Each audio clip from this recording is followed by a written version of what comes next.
Assalamualaikum warahmatullahi wabarakatuh.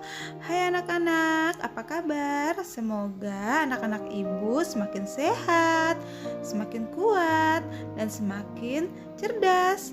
Hari ini kita akan mempelajari tema 2, subtema 1, pembelajaran yang kedua.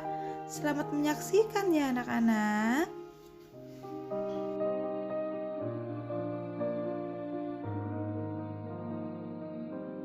Pelangi yang indah karena warna yang berbeda-beda. Hidup berbangsa dan bertanah air indah jika kita hidup rukun walaupun berbeda-beda. Anak-anak, mari kita baca teks yang berjudul Perbedaan yang Menguatkan. Kampung Cempaka adalah sebuah kampung transmigran. Warganya berasal dari berbagai daerah padat di Pulau Jawa.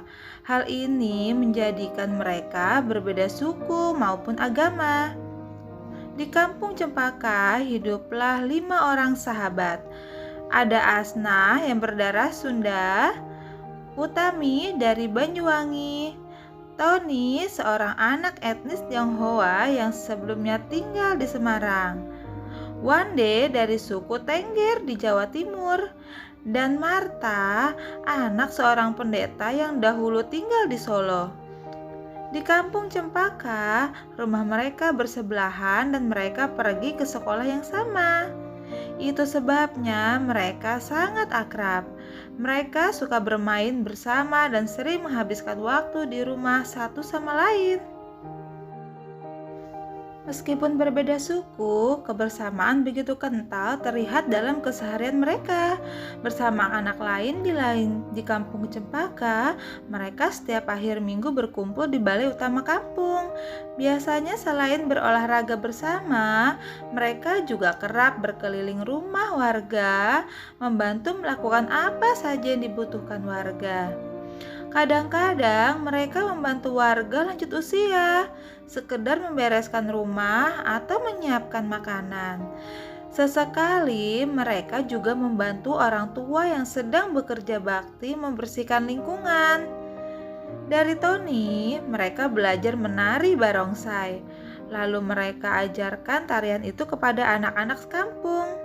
Sementara itu, tiba saat panen, Wande dan keluarganya akan sibuk memimpin warga membuat tumpeng gede, yaitu nasi khas dari daerah Tengger yang dibuat untuk mensyukuri berkah Tuhan dalam acara panen raya.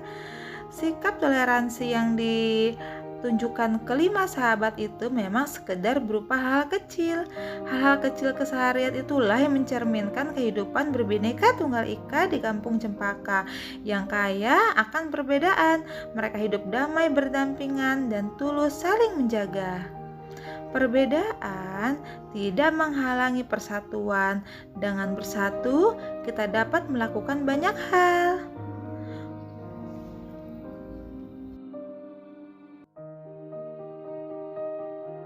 Anak-anak, semangat persatuan bangsa Indonesia tercermin pada seni budaya lokal. Salah satunya adalah tarian. Banyak tarian Indonesia menyerukan persatuan. Nah, mari sekarang kita sama-sama baca teks yang berjudul Lego-Lego, Tari Adat Alor Bermakna Persatuan. Tarian adat adalah salah satu kekayaan budaya yang disampaikan secara turun-menurun dari nenek moyang. Tarian adat kerap memiliki pesan yang makna yang luhur. Salah satunya ada pada tari Lego-Lego dari Kabupaten Alor, Nusa Tenggara Timur. Tarian ini ditujukan untuk mengajak masyarakatnya bersatu membangun kampung dan negeri.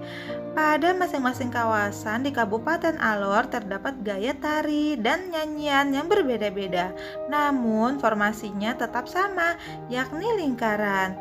Masing-masing nyanyian dan pantun yang diungkapkan saat menari memiliki arti serta harapan yang berbeda-beda. Beberapa literatur menyatakan bahwa tarian ini sempat menjadi tari perang. Sekarang tarian ini lebih sering digunakan untuk menyambut tamu. Tamu disambut oleh masyarakat yang dituakan, lalu diajak menuju sebuah pohon besar yang rindang dengan beberapa warga perempuan yang berpegangan tangan mengelilingi pohon. Tamu dipersilakan untuk ikut serta dalam tarian tersebut. Dengan gerakan kaki yang diatur sedemikian rupa, penari akan bergerak mengitari pohon. Pada saat yang sama, sirih pinang dan minuman sapi ditawarkan. Gerakan kaki dan nyanyian di masing-masing daerah bisa saja berbeda, namun bentuk formasi lingkaran dan komponen tradisional lainnya tetap sama. Di dalam lingkaran, ada 3 lelaki yang memiliki tugas berbeda. Ada memukul gong yang nadanya akan digunakan untuk menghitung langkah penari. Kemudian ada seorang lelaki yang bernyanyi sekaligus mengucapkan pantun. Dan seorang lagi bertugas membagikan sirih pinang serta minuman sopi.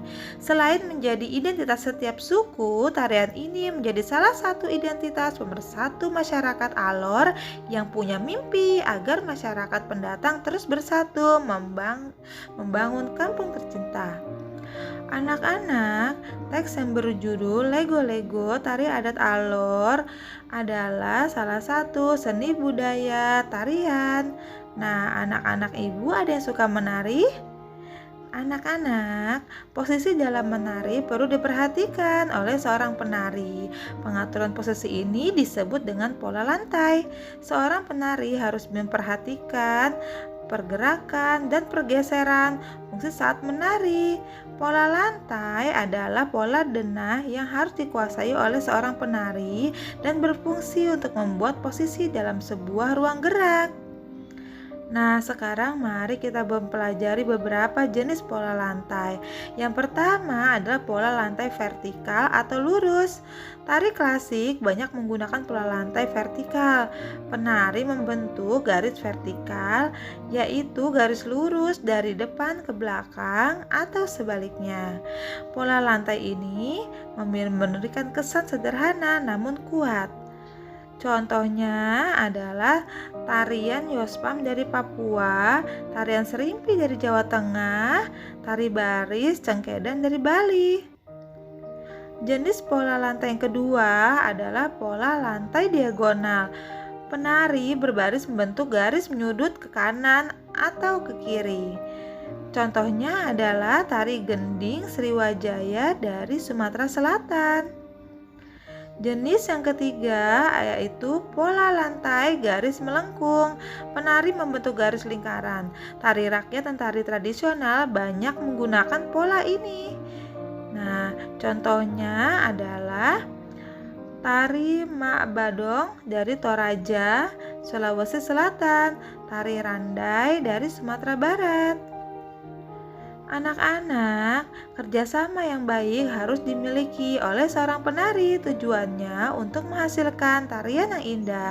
Perbedaan yang dimiliki para penari tidak boleh menghalangi semangat persatuan dalam menghasilkan tarian yang indah.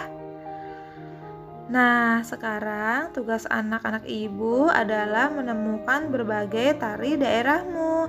Sebutkan pola lantainya ya anak-anak. Demikianlah pembelajaran kita untuk hari ini. Tetap semangat walaupun masih belajar dari rumah. Sampai jumpa di video pembelajaran selanjutnya. Wassalamualaikum warahmatullahi wabarakatuh. Terima kasih. Bye-bye.